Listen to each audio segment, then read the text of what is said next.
Hey, and welcome back. We're going to jump right into the do's and don'ts of user flows. So, user flows show the purpose of what you're trying to create, and really, we shouldn't be vague at all. So, this title tells me absolutely nothing. Vague user flows and names really hide the potential complexity and doesn't communicate enough information back to the viewer. Remember, we have to be a little more detailed when we think about these. I do not know what is happening here. All I know is that there's some sort of vague flow and it's going in different directions. Maybe this could be broken out. I don't know what profile means. Maybe the user's trying to get to their profile. Maybe the user is on their profile, or maybe the user is signing up. I'm not sure. What you should do is use descriptive names. Maybe it's add user payment details. Organize them maybe into separate flows. Is the user trying to get to their profile to edit their profile picture? That's a separate flow. And by naming your flows, you're really able to design from the user's perspective, and you can split goals based off of what they're trying to do. So remember, you can create separate flows. Don't be afraid to make as many as you want. It really helps us break down all the different requirements we need and all the different scenarios that may pop up. Your flows should always go in one direction. I mean, there's really no excuse to do something like this.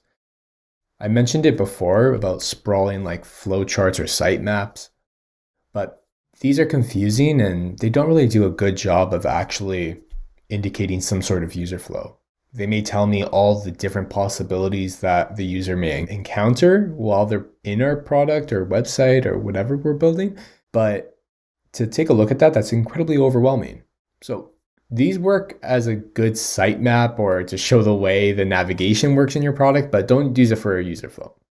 What we should do is the following.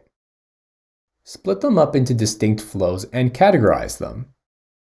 So if we zoom out just a bit, we had like 3 different flows broken into one or put together as one.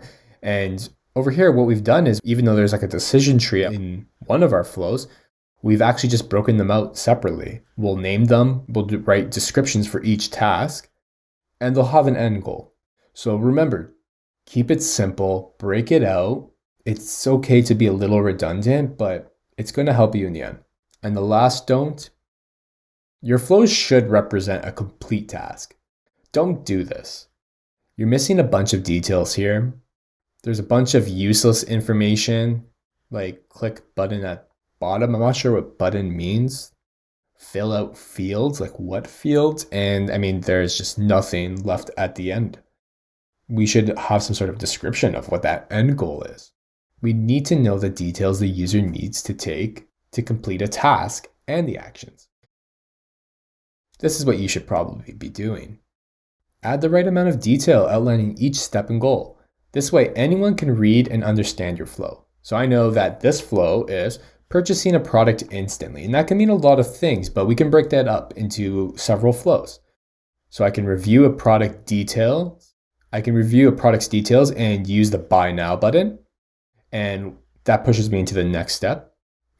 I am reviewing shipping and payment information. And we can even add to this. Review shipping and payment information.